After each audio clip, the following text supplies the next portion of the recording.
Shabbat Shalom. Shabbat Shalom.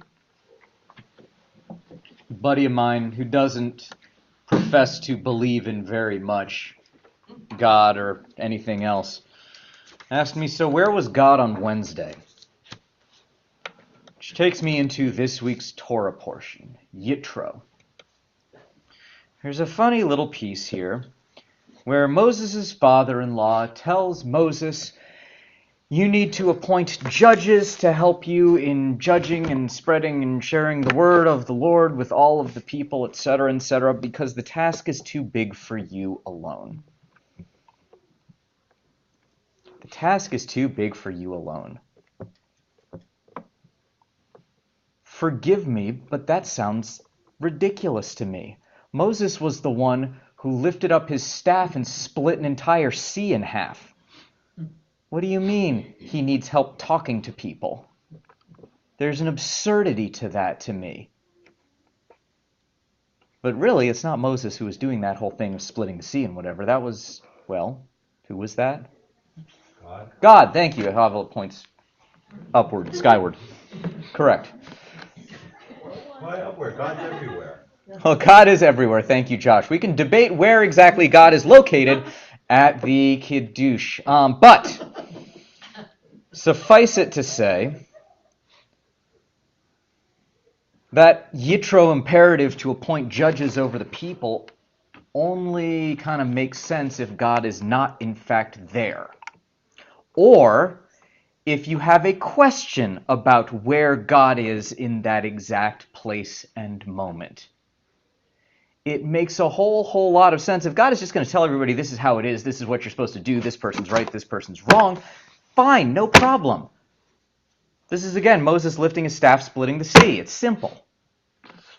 But if you don't know where God is in that particular moment, then you do need help. And I was pondering this, and the reason my friend asked me about where was God on Wednesday was that was the occasion that I had to take part in laying my Aunt Cindy to rest. My mom's sister, Cindy Roshen, who died, well, we honestly don't know when, sometime probably before Christmas, but she wasn't found until January. And so laying her to rest was a complicated thing. It was a complicated thing. The complication was compounded by the fact that I don't think anybody in my family had talked to her for probably upwards of a decade, maybe more. I hadn't probably talked to her in 25 years. And she was not well. She wasn't well. As I said in the hesped that I tried to give, say tried to because I don't know what I was doing with that as a eulogy.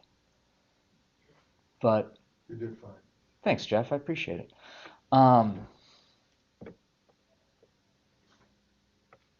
I said in that place, we're made B'Tselem Elohim, and then sometimes the things that get in the way and the brokennesses we experience and live through and what have you, they kind of obscure the lens a little bit. If we're made B'Tselem Elohim in the image of God, sometimes that gets harder and harder to see, and it gets further and further away. And it's a hard perspective. It's hard to see. But I was thinking about that question of where God is in the thing.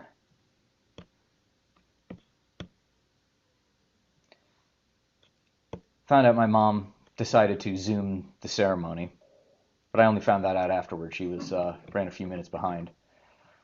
And I found out from her that also my grandparents were not there in attendance with it, but also my grandparents are 98 and 103, and so the extent to which they are sort of connected to this world right now is tenuous. And so my mom and I both felt like the right thing was probably not to tell them of the passing of their estranged daughter. So I wasn't sure who was totally there and not there in the moment. It was an interesting thing, actually, to not be sure who of my family, who of her friends, people I'd never met, had a handful of people from our sacred congregation who were accompanying me to this place. My gratitude to those of you who were a part of that thing. Thanks, Jeff. Appreciate it. We make a minion. But this question of where's God in all of that? And a moment of if you're not sure where God is, the Yitro answer makes a lot of sense. You actually have to reach out and take hold of other people. You have to entrust other people to help you with the thing. Even if you would just as soon not. If you would just as soon not be at this funeral, not be officiating it, not be giving a eulogy, not be doing any of this stuff. But I don't know, my Aunt Cindy told her friends that I was her next of kin, not her sister or parents, but it was me, so I guess, let's do the thing. I would rather have not been there, but at the same time, I think out of all of the mystery and the complexity and the question of where does God fall and lie in the middle of all of this, when you don't see God, I think about those other people, the people I called up on Monday when Josh Schoenberg, helping me organize this thing, said, all right, we'll do the thing Wednesday then. So I called a handful of people who I thought might be able to give me a hand with that and say, hey, you got any plans? 10 in the morning, I got a funeral where I need a minion if it's all the same to you. But and so I think it was the people who answered that sort of like humble request that I was almost, it's not that I was embarrassed to make the request, but the circumstances of my Aunt Cindy's death and departure and end of her life are grim enough that it's an unusual one. And so I think if I'm trying to find God in any of that stuff, it's hard to see. It's obscured. It's a little bit, the B'Tselem Elohim thing is hard to see one's way to in the midst of some of that brokenness. One of the things that I said was, the things that were broken in my aunt's life were not fixed in her death. Judaism doesn't always recognize that the story ends neatly or nicely or completely. It just is, and it remains broken. There may not be redemption for some of that. But at the same time, if I'm looking to understand and see the face of God in some of that, the B'Tselem Elohim idea, the idea of Yitro telling Moshe, reach out to other people, get these other people to help you with the thing. If you can't quite tell where God is in the moment, there's some Torah in that. There's some wisdom in that. And so I was really grateful for handful of folks helping me put one foot in front of the other with this piece on Wednesday.